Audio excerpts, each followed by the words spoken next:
pessoal, eu sou a professora Carmen, do Instituto Recebes, e hoje a nossa aula é de História e Geografia. Quero convidá-los a conhecer um pouco mais da história do nosso Brasil e também os rios brasileiros.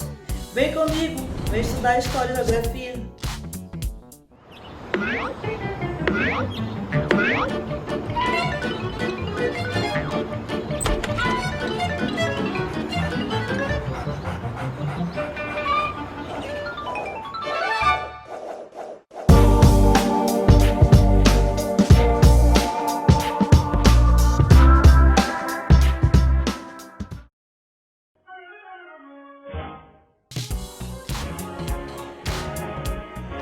Crianças, hoje teremos uma aula diferente. Combinei com o professor Pancrácio aqui no Museu dos Imigrantes para nos ensinar sobre a independência do Brasil. E aí, professor, as crianças estão ansiosas para saber mais sobre a independência. Oh, Doninha, é sempre um prazer atendê-la. Veja bem, essa história começa lá em Portugal, ainda no começo do século XIX, quando Napoleão havia dominado boa parte da Europa. Assim, Dom João, o príncipe regente de Portugal, recebe uma carta. Carta de Napoleão para o príncipe regente. Napoleão avisava que se Dom João continuasse a negociar com a Inglaterra, a França iria invadir Portugal. Porém, Dom João não poderia romper com a Inglaterra, pois tinha uma ligação econômica muito forte. Assim, contrariando Napoleão, Portugal acabou sendo atacada e a coroa portuguesa sai de Portugal e vem parar na colônia mais rica, o Brasil. Era 1808. O Dom João VI era casado com Carlota Joaquina e tinha vários filhos. O mais famoso deles era o Pedrinho. Eles chamaram José Bonifácio para ser o tutor de Pedrinho. José Bonifácio foi considerado um dos principais articuladores da independência do Brasil. Pedrinho cresceu no Rio de Janeiro. Era um menino que amava cavalos. Aos poucos, Pedro estava compreendendo assuntos importantes como política, economia e cultura. Dom Pedro tornou-se popular convivendo com o povo do Rio de Janeiro. Em 1815, o Brasil foi elevado a Reino de Portugal. Dom João governava Portugal e o Brasil. O pai de Dom Pedro era rei de Portugal, mas morava no Brasil, não é? Sim, mas o povo de Portugal exigiu a volta do rei e fizeram uma revolução por lá. A revolta do Porto. Majestade, estamos exigindo que volte para Portugal. Querem que faça a Constituição e que o herdeiro retorne imediatamente. Isso é bravo pra mim. Depois que Dom João voltou para Portugal, eles exigiram que Dom Pedro também retornasse. Mas os brasileiros perceberam que a volta de Dom Pedro para Portugal era uma estratégia para diminuir a influência da corte do Rio de Janeiro. Iniciaram um manifesto para pedir que o príncipe permanecesse no Brasil. Então Dom Pedro disse: diga ao povo que eu fico. Dom João VI voltou para Portugal. Dom Pedro ficou no Brasil, governando no lugar de seu pai. Mas Dom João VI queria governar através de Dom Pedro, obrigando-lhe a obedecer às ordens portuguesas. Dom Pedro não teria liberdade para governar o Brasil. E isso ficou claro depois que Dom João VI enviou uma mensagem para ele. Era o dia 6 de setembro de 1822. Dom Pedro estava a caminho de São Paulo, havia parado em Santos visitando José Bonifácio. Lá Dom Pedro experimentou pela primeira vez uma feijoada acompanhada de uma tenra leitoa pururuca. A comitiva que acompanhava Dom Pedro subiu a Serra de Santos montada em mulas. Eles chegaram em São Paulo pela manhã do dia 7 de setembro de 1822, quando Dom Pedro estava às margens do rio Ipiranga. Ele sentiu uma forte dor de barriga. Ai, minha barriga! A comitiva havia parado para Dom Pedro resolver seus problemas, quando chegou um mensageiro com a carta de Dom João VI. Majestade, majestade, carta de vosso pai. O quê? Meu pai pensa que eu sou uma criança? O que vai fazer, Dom Pedro? O que eu já deveria ter feito há muito tempo. Independência ou morte! Assim, nas margens do rio Ipiranga nasceu o nosso país. Os problemas continuaram?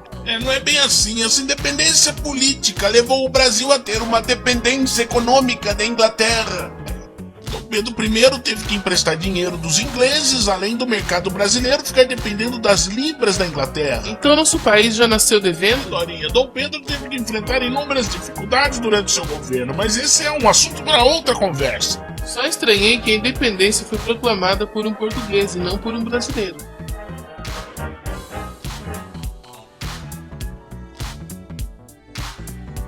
O Brasil possui inúmeros rios.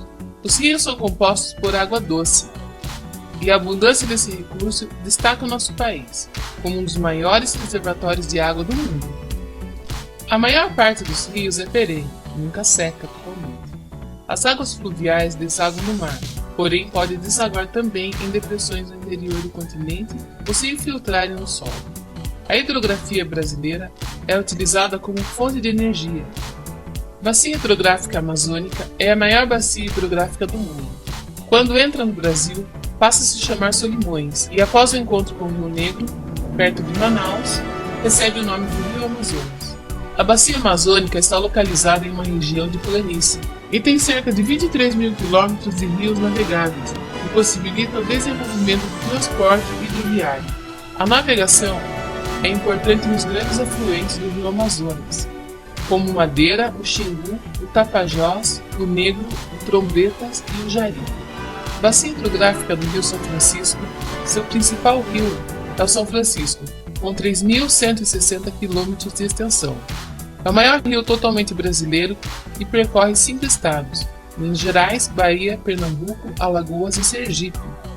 Além disso, é fundamental na economia da região que percorre, pois permite atividade agrícola em suas margens e oferece condições para a irrigação artificial das áreas mais distantes, muitas delas semiáridas. A bacia hidrográfica dos rios Tocantins e Araguaia é a maior bacia localizada inteiramente em território brasileiro. Seus principais rios são o Tocantins e o Araguaia. O rio Tocantins, com 2.640 km de extensão, nasce em Goiás e desemboca no Foz do Amazonas. Parte de seu potencial hidrelétrico é aproveitado pela usina Tucuruí, no Pará.